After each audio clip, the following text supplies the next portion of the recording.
yaanni kiyya biyya sanii baasee Itoophiyaa seensisee Itoophiyaa irraan yoo maatii ofiisitti galte immoo achirraa yoo namni na gargaaree gara biyya biraa deemtee dalagattu yoo na gargaaruu dhaban immoo biyya ofiitti haa galtu waan jedhu ofitti himee waan danda'u namas kadhataa ture. Namoonni tokko tokkos kana bira dhaabatan hin jiranii haa galatoomanii. Kuwwan immoo warri ajandaa godhanii TikTok kanarratti nuti beekamtii qabna akkana jedhaa worodaa turanillee namni takkatti na bira dhaabates akkasitti hin jiru. San amma san dubbachuu barbaade osoo hin taane gabaabuma ani mucayyoo tana rabbumaaf namummamaaf oromummaa walii qabnuuf malee keezii biraa walii qabaanneeti miti. Isin haa jijjiiramtuudha malee waan camban kanallee hin beekuwan.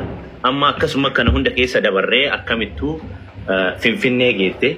Finfinnee gaafa geette askaraa irratti hin dhiisnu mucayyoo kana namni baay'een barate nama baay'ee beekamee namni irratti na gargaarummaa carraa biyya alaa deemtee hin dalaganne. Carraa akkasii maafi hin uumnuu fi waan jedhu abdii waliin illee haasofne mee namni puush godhu yoo jiraate hindu dubbannaa as keessa nama argachuu dandeenya waan jedhu suma haasofnu. Agara tumtu obboleettiin tiyya takkas mucayyoo Harargeeti. Puush na goote biyya alaa kana jirti isheenis waan wahii dagaffa na gootee anis waan paaspoortii waan maalii babarbaadeetu nama takka of biratti hin agarree. Wanni kun ol naa deemee jennaan deemtee dalagachuu qabdi. Viizaan ofii kiyyaa dalagasii galee Bahareen ijoollee ofii kiyyaa fidu. Dhimmi isii kun dhimma jaalalaati ana bira dhufte rakkoodha. Yaani ofitti fiduu hin dandaasii galee mucayyoo kana gara biyya an jiru kana fiduu hin danda'an. Garuu fiduudhaaf Oromoon teenna boru akkas hin jettu. Ani keeziin anaaf Arafaat walitti dhufneen obbolummaa gargaarsa malee keezii jaalalaatii miti. Isin jaalalaan na haa yaaddu malee an jireenya ishii san haa jijjiirtuudha. Sammuu kiyya akka amansiisee deeme. Abbaan fedhe waan fedhe haa haasa'u. Abbaan fedhe waan fedhe na haa jedhu waan dhaabe kana inuma itti fufa jedhee keezii kana ofii kiyyatti amansiisee itti deemaa jira. Of bira fiduudhaaf dagmoo Oromoo waan namaan jettu ni beektaadha malee gargaarsa nama tokkos hin barbaadu sii galee waan wahii yoo dalaguuf taate na argaaf maaliif osoo hin taane an isiif yoo kan khayrii yaadu ta'e anaaf rabbi boru karaa biraa naa bana sii galee waan san of amansiiseeti yaani carraa isii yookaan isiif gaarummaa yoo oole shamara takka intalaa irrakkattee yoo isiidhaaf bira dhaabadhe anammoo rabbi karaa biraa naa bana waan jedhu ofitti himee waan kanatti seene malee digaafii qabaadhee miti qabeenyas qabaadhee miti humnas qabaadhee miti sii galee wanni danda'u yoo jiraate viizaa Bahreeniin isii fiduu hin danda'a yoo danda'e. Kanammoo of bira fiduu hin barbaanne wanni an danda'u paaspoora isii godhee fi nama yoo argadhe bakka buusee nama viizaa godhuuf yoo biyya biraa jiraate viizaa kana naa jijjiiranii ishee biyya san fidanii an nama biraa biyya kana fidu. Oke galatoomi gidduun haasoo tokko si gaafata. Umuree takkatti maan xumura? Umura dhuga hee beekta. Yaani jedhee amma main point itti as deebi'amee kanuma hundumaayyuu dhiisee irruma jalqabumarraa isin haa kaasu jechaaf isin dubbadhe akkattuu waan baay'ees jedhamee waan baay'ees naan jedhanii sana hunda dhiisee mucayyoon suni bakka san geette haa jennu. Amma main pointiin ani dubbachuu barbaadillee gaafa isheen bakka wayii geette gadi bahee dubbachuudha barbaada ture. Ummatas kana akkuma gaariin jiru booda badaan jira nama meeqatu gara saayidiin taaneen nama fudhata. Ani dirqamni kiyya kan ofitti kennellee hanga bakka kanaa isiidhaan gahuudha. Achi booda immoo sabni Oromoo saba bal'aadha. Mucayyoon tun immoo beekamteerti. Namni baay'een ishee beekeera. Sababa kiyyaan namni baay'ee waa isii gargaaruu ni danda'a waan ta'eef carraa kiyya kana haa fayyadamtu jedhee asiin erga geette immoo wanta godhaniif yoo jiraate haa godhaniifi jedhee dubbachuuf yaadaa ture guyyaa muraasa kanneen itti sii galee dirqama kiyya ofirraa baafachuudhaaf akka borullee maqaan kiyya nan kaane akka borullee wantummaan xiqqishuun dalagetuunis waan badaatti hin jijjiiramne dubbachuu yaada qaba ture sii galee. Egaa agana gargaarii raabboleettis yaa kana bira dhaabadhe namni na gargaareellee baay'ee jira. Haa galatoomanii amma boodaaf immoo waa'ee keezii isii isin Oromoon nama bal'aadha saba bal'aadha beekamtii argatteerti waan jiruun bira dhaabadhaanii jechuudha barbaada sii galee garuu osoo yeroon hin gahin ajandaa akka hin zoorsisneef namni akka gara kutaaf gandaatti hin galleef as seenee waan kana isin dubbachaara. Keeziin rakkoon guddaan jiru ammallee rakkoma ijoollee teennaati malee an Arafaatiin akkuma galeessaa sanii sistamni ani isin walitti taqayyamu takka hin jiru eenyu walitti kabajaanii mucayyoo mul'ata qabdu mucayyoo qulqulluudha garaan isii xaliila warroonni kaleessa isii arrabsaa turan maraattu jinni jedhaa turantu har'allee jala deeme maal si kafala. Boleh sakainya kali itu si jalan naik itu suka banyak. Asal mah dia tu itu karena kayak sedih wamun itu kubah kamu asal itu amma Fatih wan toko tu jiran mah hawas akan apa. Majion tu ni aku mah dibeka jette aku mah di dubat khanara wan tak kosong makini bakatan lagi segala tu. Amma bakkamar lagi sangkana tiada ni khalefi khana gestir ti dema tu rekuni. ana maga akka kiyyatti reefu jara kana dura dhaabbachaa hin ture. Jarana Fatishaanii fi Lubbuyyeen amma durallee akkuma rakkoo itti hawaasa wal barsiisuudhaaf girrigirrii isaanii tolfachuudhaaf rakkinuma keessa jirtu sanitti akka jaalalaa fakkeessan malee jaalatee fuudhaa fi heerumaa riigii gidduun jirtuun keenya jiraan. Itti aansuudhaan egaa gara Dubaay dhufte kana kalee fi har'a ajandaa waan biraatti haala wal afaan deebi'u atillee kun akkuma maasii jettu kana jetta yeroo takka takka yeroo namni komantiis jedha waa barreessullee gaafa nan gargaaree turu eessa turtanii waan jedhamuutu si afaanii ba'a. Amma gabaabumatti akkuma sii galuuf hin kana kaase wanni kun dhibbaa dhibbatti sii fi isiin wal afaan garagaltanii haala gartee amma deemaa jiru kana maaltutu akka dhufu godhe waan kana deebisime. Hawaasa ifa godhi. Yommuu dhugaa miidiyaa irra girgirrii ajandaa oofuu qabu. Wanti dhufe ijoollee ishee jala deemanii jabeessuu dhiisanii shiitii takka gaafa irraa bitatan silaa mucayyoon achitti ispoonsara taateef yookaan kafiila taateef illee ani gimmaasha hanga biyya saniin gahu haa gahu malee achitti namni viizaa irraa dalagus nama biraati sii galee.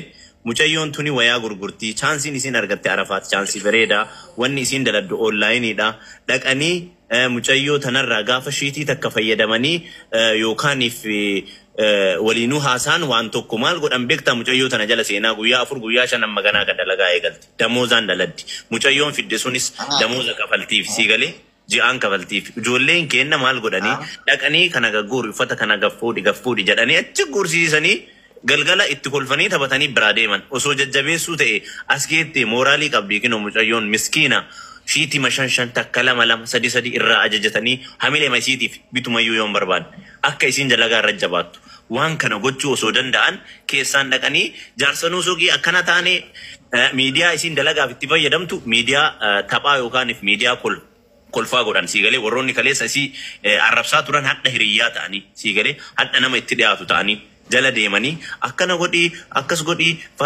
maali maqaa kiyyallee kan yookaan if tuqsiisuu deeman isaan maal sii godhan yookaan damoozni maali ka jedhee gaafatu isaan ka waa'ee biraa itti haasa'u isaan siigalee warroonni gastii irra seenanii haasa'an waa'ee kana irraa dhiisaa miidiyaan kan dalagaati mucayyoo tana bira yoo dhuftan shiitii takka irraa bitadhaa abaayaa takka irraa bitadhaa jajjabeessaanii dalagaa sirra jabeessaa kanuma naarsee dubbadde hanqaleessa siigalee maal jedhaniin dhaqanii jibbaa kenna itti dubbatan jibbaa yookaan fi fatiin maal sii godhe akkana taate intinaan maal sii godhe ani waan takka sii godhe hin jenneen wallaahi aziim rabbitu sii godhe ani sababa sii galee ilma namaatiif ani sababa isii ta'e guyyama takka iyyuu kaasuu hin barbaadu ture erga kaasanii mucayyoon miskiinaa na qabattee maqamaa akkana naan jettee natti mufatti sii galee an isittiin aaru beektaa miira biraa naa qabdi waan ta'eef hin beeka kan isinan aarsu kan ummata kanaa yookaan jala deemee kaleessa hamilee cabsaa turan har'allee maqaa wayii jechaanii jiran isaan irraa qaba oo dandeettan wal gorsaatii wal irraa qaba hundi kennayyuu jedhaa jirra malee waa'ee biraa rakkoota kan qabdu mucayyoon in dalagatte achitti illee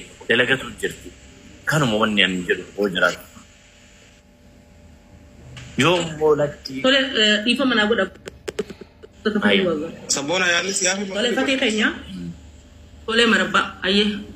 Siga offset jaalib sama. Monera na tole yaani dudagaro itu monera. Rakkoon qabu kuma lamaan dubbadanii. Tole fatee keenya gaafa isin asirratti dura wajjin miidiyaa kanarra seenan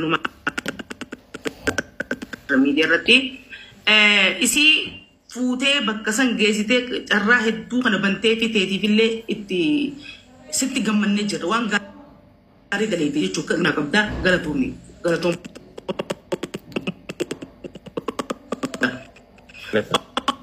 Hoggaa fuutee mitiyyoon tun haalli isiin sibiraan itti dhufte siin jaaladha. Ani siin jaaladhu jettee immoo eega isiin siin jaaladhe siin jette booda ati obbulummaa sanitti quba qabdaa isiin ammoo jaalala quba qabdi.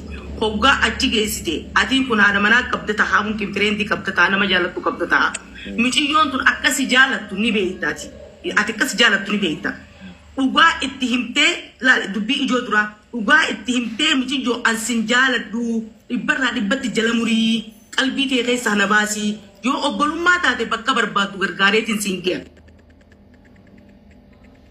Jetteni ni jirta kun tokko.